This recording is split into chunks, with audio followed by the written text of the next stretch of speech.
Bonjour peuple de Dieu, c'est le pasteur Jérémia, aussi connu sous le nom de pasteur Loïc. Nous voulons écouter la parole de Dieu pour la semaine, mais avant tout nous voulons commencer par une parole de prière. Alors en signe de révérence à notre Père Céleste, à notre Dieu, baissons nos têtes et prions ensemble. Père éternel, Dieu Tout-Puissant, Roi des rois, Seigneur des seigneurs, toi qui vis pour toujours et à jamais, merci pour cette nouvelle occasion que tu nous accordes de pouvoir nous retrouver dans ta présence. Nous sommes encore plus que jamais éblouis par tes merveilles. Merci Seigneur pour ce que tu as prévu de faire dans nos vies pendant ces moments. Nous venons nous remettre en tes mains, corps, âme et esprit, pensée, cœur, l'air, l'atmosphère, tout autour de nous et en nous, que tu prennes le contrôle de toutes choses et que tu nous pardonnes pour tout ce que nous avons pu faire, dire et penser qui ne t'a pas honoré et glorifié. Purifie-nous, Seigneur mon Dieu, par le sang précieux de ton Fils Jésus-Christ. Sanctifie-nous, purge notre conscience de toute œuvre morte, de toute œuvre inutile, de toute œuvre malsaine, afin que nous venions à te servir comme il se doit. Nous prenons autorité et nous levons contre tout ce qui s'oppose à la révélation de ta parole, ce qui s'oppose à la connaissance de tes mystères, soit neutralisé et renvoyé dans les gouffres de l'enfer au nom de Jésus-Christ, et nous proclamons que Jésus-Christ est Seigneur à la gloire de Dieu le Père. Puisses-tu nous amener dans la profondeur de ta parole au nom de Jésus-Christ. Puisses-tu graver cette parole dans nos cœurs afin que, Seigneur, nous puissions la mettre en pratique chaque jour de nos vies. Au nom de Jésus-Christ, nous avons ainsi prié. Amen. Alors, pour cette semaine, nous allons prendre notre passage des Saintes Écritures dans le livre d'Exode, chapitre 3, versets 1 à 6. Alors, nous lisons la parole de Dieu dans Exode, chapitre 3, versets 1 à 6, au nom de Jésus-Christ. Moïse faisait paître le troupeau de Jéthro, son beau-père, sacrificateur de Madian, et il mena le troupeau derrière le désert et vint à la montagne de Dieu, à Horeb. L'ange de l'Éternel lui apparut dans une flamme de feu au milieu d'un buisson. Moïse regarda et voici le buisson était tout en feu et le buisson ne se consumait point. Moïse dit, « Je veux me détourner pour voir quelle est cette grande vision et pourquoi le buisson ne se consume point. » L'Éternel vit qu'il se détournait pour voir. Et Dieu l'appela du milieu du buisson et dit, « Moïse, Moïse !» Et il répondit, « Me voici. » Dieu dit, « N'approche pas d'ici, ôte tes souliers de tes pieds, car le lieu sur lequel tu te tiens est une terre sainte. » Et il ajouta, « Je suis le Dieu de ton père, le Dieu d'Abraham, le Dieu d'Isaac et le Dieu de Jacob. » Moïse se cacha le visage, car il craignait de regarder Dieu. Que le Seigneur bénisse sa parole, qu'elle vienne pleine de gloire, de vie, de révélation et de bénédiction au nom de Jésus-Christ. Alors pour cette semaine, le Seigneur voudrait nous parler des 3 signes donnés à Moïse. Le titre de notre enseignement pour cette semaine est les 3 signes donnés à Moïse. Le buisson, dans ce passage que nous venons de lire, fait référence au buisson d'épines, qui est un tas d'arbustes avec des épines sur leurs branches. Nous avons besoin de cette précision pour que nous puissions comprendre pourquoi le buisson épineux brûlait et pourtant il ne fut point consumé par le feu. Et le livre de Juges nous donne plus d'informations sur le buisson épineux. Dans Juges chapitre 9 verset 14 à 15 qui dit, « Alors tous les arbres dirent au buisson d'épines, « Viens, toi, règne sur nous, et le buisson d'épines répondit aux arbres, si c'est de bonne foi que vous voulez moindre pour votre roi, venez, réfugiez-vous sous mon ombrage. Sinon, un feu sortira du buisson d'épines et dévorera les cèdres du Liban. Nous comprenons ainsi que le feu doit sortir du buisson épineux. Par conséquent, il y a une corrélation entre le feu et le buisson épineux, car ils représentent deux dispensations. Le feu représente la dispensation de l'Ancien Testament, donc l'Ancienne Alliance, car Dieu se manifestait au peuple d'Israël dans le désert par une colonne de feu durant la nuit. Dieu descendit aussi sur le mont Sinaï pour parler au peuple d'Israël par le feu et le tonnerre, de telle manière que Moïse déclara que Dieu est un feu dévorant. Dieu a également répondu au prophète Élie en envoyant du feu pour consumer l'autel qu'Élie avait construit pour Dieu. Et de nouveau, Élie appela le feu à descendre du ciel pour consumer les soldats que le roi Akab avait envoyés pour l'arrêter. Les épines représentent la nouvelle alliance, donc le Nouveau Testament. Parce que les soldats romains mirent une couronne d'épines sur la tête de Jésus-Christ, tel que le livre de Jean nous le dit dans Jean chapitre 19 verset 2 qui dit « Les soldats tressèrent une couronne d'épines qu'ils posèrent sur sa tête, donc la tête de Jésus, et ils le revêtirent d'un manteau de pourpre, puis s'approchant de lui. » Et la raison pour laquelle une couronne d'épines a dû être placée sur la tête de Jésus-Christ est parce que quand Adam et Ève péchèrent contre Dieu, la terre a été maudite et la terre était donc destinée à produire des épines et des ronces telles que Dieu l'a déclaré dans Genèse chapitre 3 verset 17 à 18 qui dit « Il dit à l'homme, puisque tu as écouté la voix de ta femme et que tu as mangé de l'arbre au sujet duquel je t'avais donné cet ordre, tu n'en mangeras point, le sol sera maudit à cause de toi. C'est à force de peine que tu en tireras ta nourriture tous les jours de ta vie. Il te produira des épines et des ronces et tu mangeras de l'herbe des champs. » Ainsi, Jésus-Christ devait avoir une couronne d'épines sur sa tête afin que la malédiction sur la terre soit brisée. Nous pouvons maintenant comprendre pourquoi le buisson épineux brûlait, mais il ne se consumait pas, car c'était pour prophétiser que Jésus-Christ avait encore besoin d'utiliser les épines pour briser la malédiction qui était sur la terre. Dans notre passage principal des Saintes Écritures, nous voyons ainsi l'ange de Dieu parler à Moïse.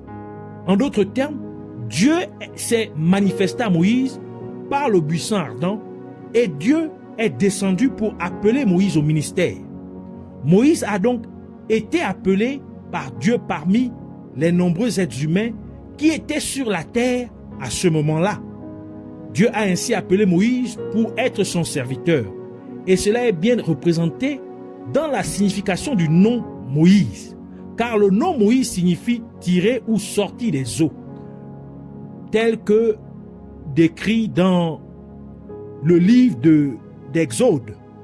Exode chapitre 2 verset 10 qui dit « Quand il eut grandi, elle l'amena à la fille de Pharaon et il fut pour elle comme un fils. Elle lui donna le nom de Moïse, car, dit-elle, je l'ai retiré des eaux. » Et le livre d'Apocalypse nous explique la signification des eaux. Dans Apocalypse chapitre 17, verset 15, qui dit « Et il me dit, les eaux que tu as vues, sur laquelle la prostituée est assise, ce sont des peuples, des foules, des nations et des langues. » Par conséquent, le nom Moïse signifie « tirer parmi les peuples », c'est-à-dire les gens. tiré parmi les foules, tiré parmi les nations, tiré parmi les langues. Ainsi, Dieu a choisi Moïse parmi le peuple d'Israël en particulier et parmi les êtres humains en général, afin que Moïse puisse devenir l'instrument de Dieu sur la terre. Moïse représente donc ces leaders qui ont été appelés par Dieu.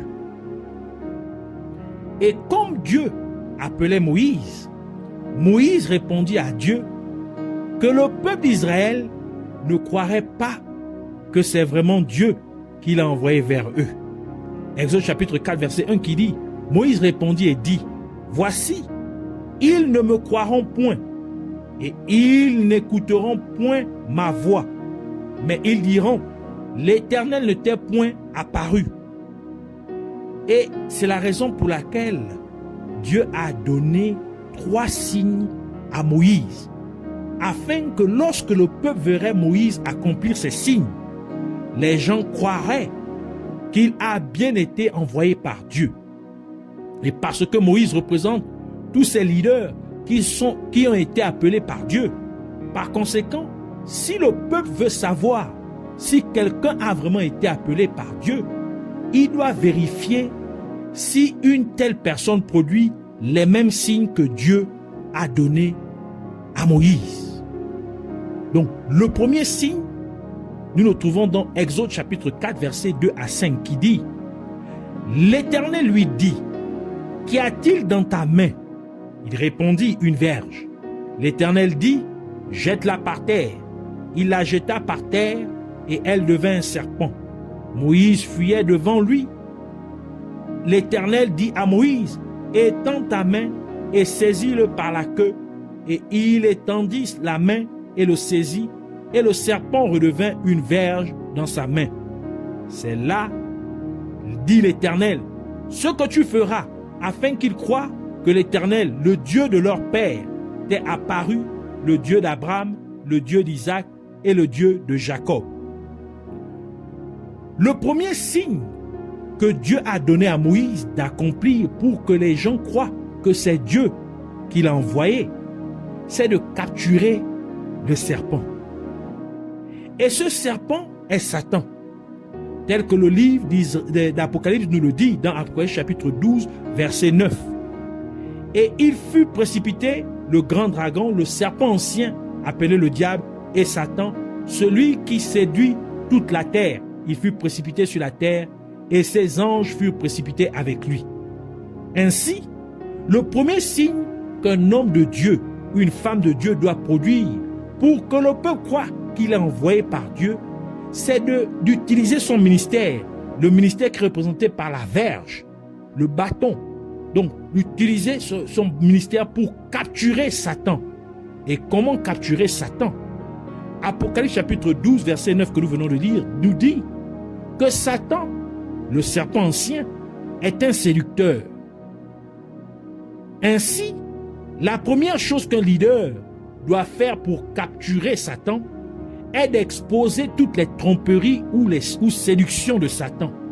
Car Satan a introduit le péché dans les êtres humains en trompant ou séduisant Ève, en lui disant ce qui suit dans Genèse chapitre 3, versets 4 à 5, qui dit, alors le serpent dit à la femme, vous ne mourrez point, mais Dieu sait que le jour où vous en mangerez, vos yeux s'ouvriront et que vous serez comme des dieux, connaissant le bien et le mal. Ici, Satan a dit à Ève que si elle mangeait du fruit que Dieu avait dit qu'il ne devait pas manger, elle serait comme des dieux. Mais, donc elle serait comme un dieu. Mais quand Dieu créa Adam et Ève, il les fit à son image et à sa ressemblance. Tel que le livre de Genèse nous le dit dans Genèse chapitre 1, verset 26 à 27 qui dit, puis Dieu dit, faisons l'homme à notre image, selon notre ressemblance, et qu'il domine sur les poissons de la mer, sur les oiseaux du ciel, sur le bétail, sur toute la terre et sur tous les reptiles qui rampent sur la terre. Dieu créa l'homme à son image. Il le créa à l'image de Dieu. Il créa l'homme et la femme. Cela veut donc nous dire qu'Ève était déjà comme Dieu, car elle a été créée et faite à l'image et à la ressemblance de Dieu. Ainsi, quand Satan disait à Ève qu'elle serait comme Dieu, donc, ou comme des dieux, si elle mangeait le fruit que Dieu leur avait interdit de manger, Satan trompait ou séduisait ainsi Ève. Par conséquent, la tromperie, la séduction de Satan est de faire croire aux gens qu'ils ne sont pas ce que Dieu les a fait être. Et que si ils écoutent ce que le diable dit, ils deviendront cela, ou plus que cela. Et c'est la raison pour laquelle Jésus-Christ a dit, dans Jean chapitre 8, verset 44, il parlait aux pharisiens en disant, vous avez pour père le diable, et vous voulez accomplir les désirs de votre père. Il a été meurtrier dès le commencement, et il ne se tient pas dans la vérité, parce qu'il n'y a pas de vérité en lui. Lorsqu'il profère le mensonge, il parle de son propre fond, car il est menteur et le père du mensonge. Et Osée chapitre 4 verset 6 ajoute pour dire, mon peuple est détruit parce qu'il lui manque la connaissance.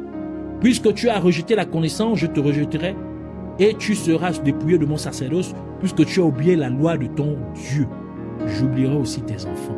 Donc les gens, par manque d'ignorance, parce qu'ils refusent de s'accaparer de la parole de Dieu, de vraiment saisir, de vraiment comprendre, de vraiment passer du temps dans la parole de Dieu, ainsi ils sont détruits par manque d'ignorance.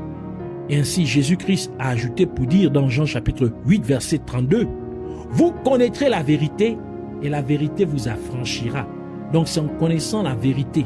Et quelle est cette vérité? Jean chapitre 17 verset 17, Jésus-Christ ajoute pour dire, sanctifie-les par ta vérité, ta parole est la vérité. Donc lorsque nous connaissons la vérité qu'est la parole de Dieu, nous pouvons détrôner ou encore détruire toutes ces duplicités, ces tromperies, ces séductions de Satan.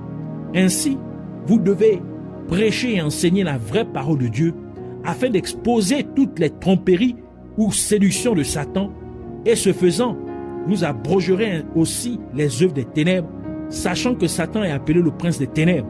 Ainsi, en prêchant et enseignant la parole de Dieu, vous faites disparaître les œuvres des ténèbres, car la parole de Dieu est lumière, comme Psaume 119, verset 105 nous le dit. Et enfin, vous remarquerez que lorsque le serpent se déplace, il ne va pas tout droit, car il se déplace en zigzag. Cela dépeint les gens qui ne sont pas complètement fixés en Christ. Ils ont encore un pied dans le monde et l'autre dans l'église. En d'autres termes, ils prétendent être chrétiens, mais ils vivent toujours une vie de péché.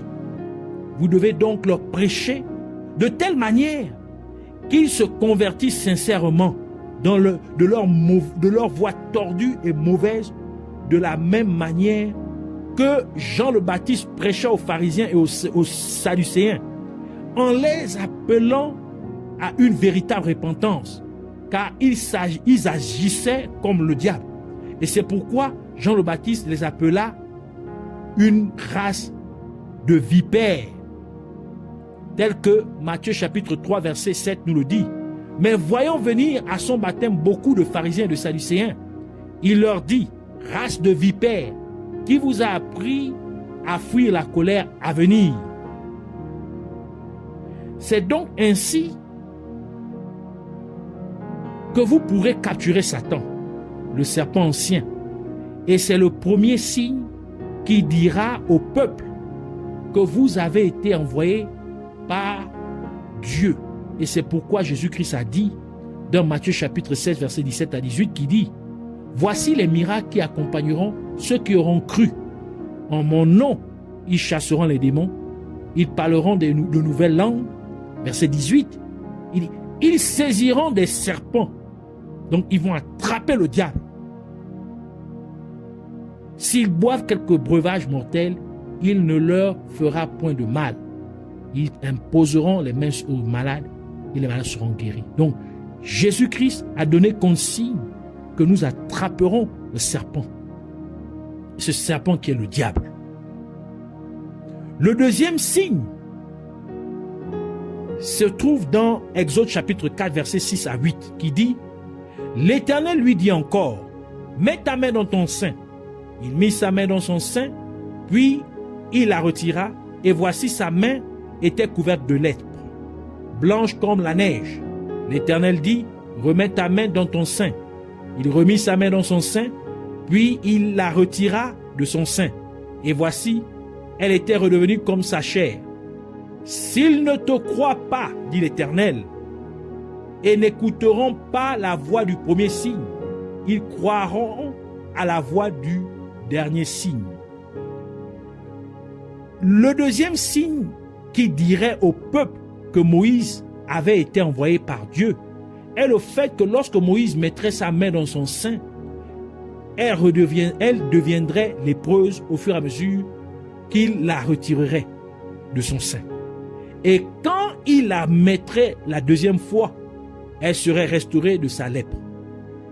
Et quand quelqu'un avait la lèpre à l'époque de Moïse, Dieu ordonna qu'une telle personne soit gardée hors du camp, comme décrit dans le livre de Lévitique chapitre 13, verset 46, qui dit « Aussi longtemps qu'il aura la plaie, il sera impur. Il est impur, il habitera seul. Sa demeure sera hors du camp. » Et c'est la raison pour laquelle, lorsque Myriam murmura, c'est-à-dire Marie ou Myriam, murmura contre Moïse, Dieu la frappa de lèpre pendant 7 jours et elle fut gardée hors du camp pendant 7 jours. Nombres chapitre 12, versets 9 à 10 et verset 15 qui dit « La colère de l'Éternel s'enflamma contre eux et il s'en alla, la nuée se retira de dessus la tente et voici Marie, Myriam, était frappée d'une lèpre blanche comme la neige.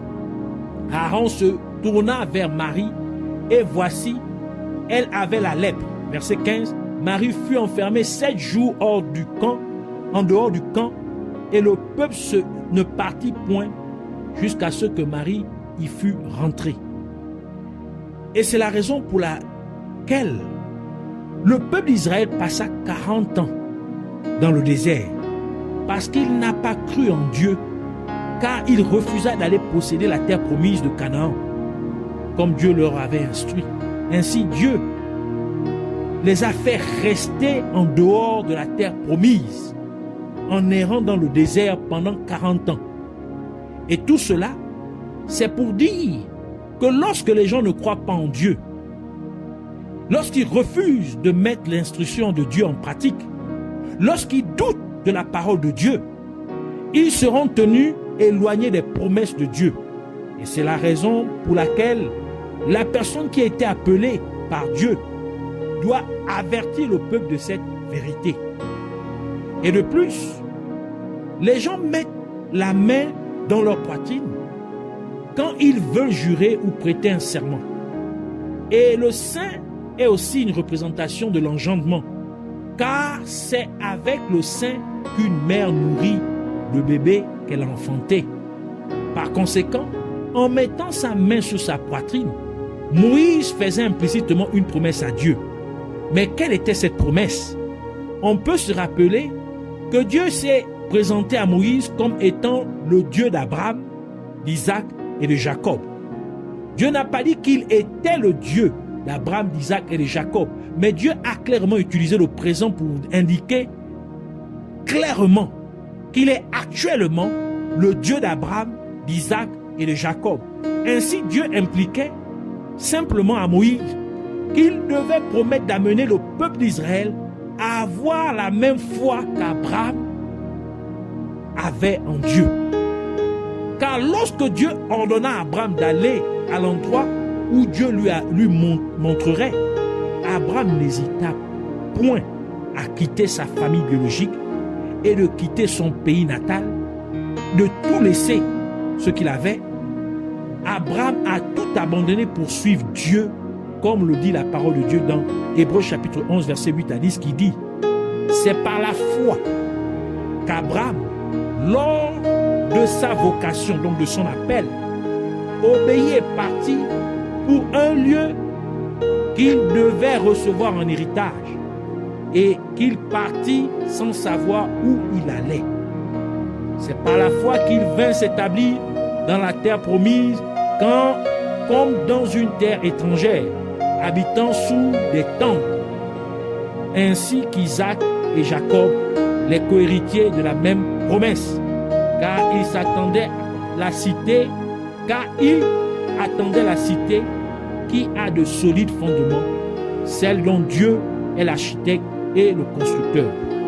Donc Abraham a tout abandonné. Il a laissé sa maison, il a laissé tout ce qu'il pour prendre seulement sa femme et son neveu Lot et aller là où Dieu l'avait envoyé. Et c'est donc le genre de foi que Dieu veut voir dans son peuple. Et c'est pourquoi Abraham est appelé le père de tous ceux qui croient en Dieu. Donc le père de la foi. Romains chapitre 4 verset 16 dit, c'est pourquoi les héritiers le sont par la foi, pour que ce soit par grâce, afin que la promesse soit assurée à toute la postérité, non seulement à celle qui est sous la loi, mais aussi à celle qui a la foi d'Abraham, notre Père à tous. Galates chapitre 3 verset 7 continue pour dire, reconnaissez donc que ce sont ceux qui ont la foi qui sont fils d'Abraham. Et le verset 29 continue pour dire, et si vous êtes à Christ, vous êtes donc la postérité d'Abraham, héritier selon la promesse. Ainsi, le deuxième signe qui dira aux gens que vous avez été envoyés par Dieu, c'est quand vous faites que les gens aient la même foi qu'Abraham. En d'autres termes, quand vous poussez les gens à tout sacrifier pour Dieu, ce qui signifie qu'ils doivent aimer Dieu plus que tout. Et c'est pourquoi Jésus-Christ a dit dans Matthieu chapitre 10 verset 37, celui qui aime son père ou sa mère plus que moi n'est pas digne de moi. Et celui qui aime son fils ou sa fille plus que moi n'est pas digne de moi.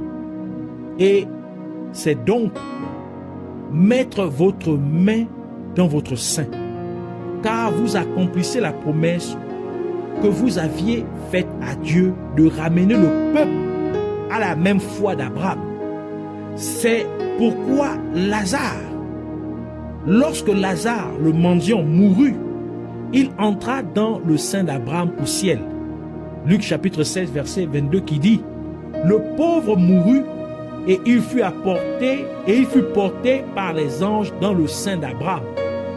Le riche mourut aussi et il fut enseveli. Donc c'est ici le deuxième signe de ramener les gens à la même foi qu'Abraham avait. Celle qui amène à aimer Dieu plus que tout, à être prêt à abandonner tout pour Dieu. Le troisième signe, nous pouvons le lire dans Exode chapitre 4 verset 9 qui dit, s'ils ne croient pas même à ces deux signes et n'écoutent pas ta voix, tu prendras de l'eau du fleuve, tu la répandras dans la terre et l'eau que tu auras prise du fleuve deviendra du sang sur la terre. Le troisième et dernier signe qui dirait au peuple que Moïse avait été envoyé par Dieu est de changer l'eau en sang. Et le livre de Lévitique nous dit que la vie se trouve dans le sang. Lévitique chapitre 17 verset 11, la première partie du verset qui dit « Car la vie de la chair est dans le sang ». Nouvelle Bible seconde. Ainsi, le sang représente la vie. Et à travers le prophète Jérémie, Dieu nous dit qu'il est la source d'eau vive. Jérémie chapitre 2 verset 13 qui dit « Car car mon peuple a commis un doux péché. Ils m'ont abandonné, moi qui suis une source d'eau vive, pour se creuser des citernes crevassées qui ne retiennent pas d'eau, pas l'eau. Et Jésus-Christ nous dit encore ce qui suit dans Jean chapitre 7, verset 38. « Celui qui croit en moi, des fleuves d'eau vive couleront de son sein, comme dit l'Écriture. Ainsi, comme une personne croit en Jésus-Christ, des fleuves d'eau vive sortiraient de son sein. En d'autres termes, parce que vous recevez Jésus-Christ dans votre vie, vous ferez jaillir des fleuves d'eau vive, car Jésus-Christ est la fontaine d'eau vive. » On peut donc comprendre que le troisième signe, qui consiste à changer l'eau en sang, est la prophétie de Jésus-Christ, qui a donné sa vie pour la rédemption de l'humanité. Jésus-Christ étant la source d'eau vive. Et c'est la raison pour laquelle, lorsque le soldat romain perça Jésus-Christ sur le côté, avec une lance, de l'eau et du sang sont sortis de Jésus-Christ, comme l'atteste le livre de Jean, Jean chapitre 19, verset 34, qui dit « Mais un des soldats lui perça le côté avec une lance, et aussitôt il sortit du sang et de l'eau. » Ainsi, le sang représente la vie de Jésus-Christ qu'il a donnée pour le salut de l'humanité. Et ceci est bien représenté par la coupe de vin que Jésus-Christ a donnée à boire à ses disciples. Car cette coupe de vin représente la nouvelle alliance dans laquelle Jésus-Christ fait entrer ceux qui croient en lui. Dans Matthieu chapitre 26, versets 27 à 28, qui dit « Il prit ensuite une coupe et, après avoir rendu grâce, il la leur donna en disant « Buvez-en tous, car ceci est mon sang, le sang de l'alliance qui est répandu pour plusieurs pour la rémission des péchés. » Et c'est aussi pourquoi Jésus-Christ changea l'eau en vin au nom de Cana, dans Jean chapitre 2, versets 1 à 11. Par conséquent, le troisième et dernier signe qui indiquerait aux gens que vous avez été envoyés par Dieu, c'est lorsque vous amenez les gens à entrer dans une alliance à vie avec Dieu, en les faisant croire en la mort et la résurrection de Jésus-Christ, en ce qu'ils acceptent sincèrement Jésus-Christ dans leur vie comme leur Sauveur et Seigneur. Et ce sont donc les trois signes qui diraient au peuple que quelqu'un a vraiment été envoyé par Dieu. Par conséquent, les gens doivent rechercher ces trois signes chez chaque leader qui prétend être appelé par Dieu. Ainsi, nous voulons prier pour dire « Merci Père Céleste de m'avoir transmis cette connaissance et cette compréhension de ta parole. Je te prie, au nom de Jésus-Christ, que tu m'aides à présenter au peuple ces trois signes afin qu'ils croient que tu m'as envoyé vers eux, car tu nous as instruits d'aller par tout le monde et de faire de toutes les nations tes disciples. Aide-moi donc, Seigneur Jésus-Christ, à capturer Satan, le serpent ancien, en exposant toutes ces tromperies, ces mensonges, ces séductions, par la prédication et l'enseignement de la vraie doctrine de ta parole, et en amenant les gens à abandonner leur mauvaise voie d'hypocrisie pour vivre une vie de sanctification au nom de Jésus-Christ. Et je prie aussi, au nom de Jésus-Christ, afin que tu m'aides à amener les gens, y compris moi-même, à avoir la foi d'Abraham, qui a tout abandonné pour te suivre. Aide-moi donc à le faire et à faire en sorte que les gens du monde entier abandonnent aussi tout pour te suivre. Aide-moi à t'aimer plus que tout au nom de Jésus-Christ.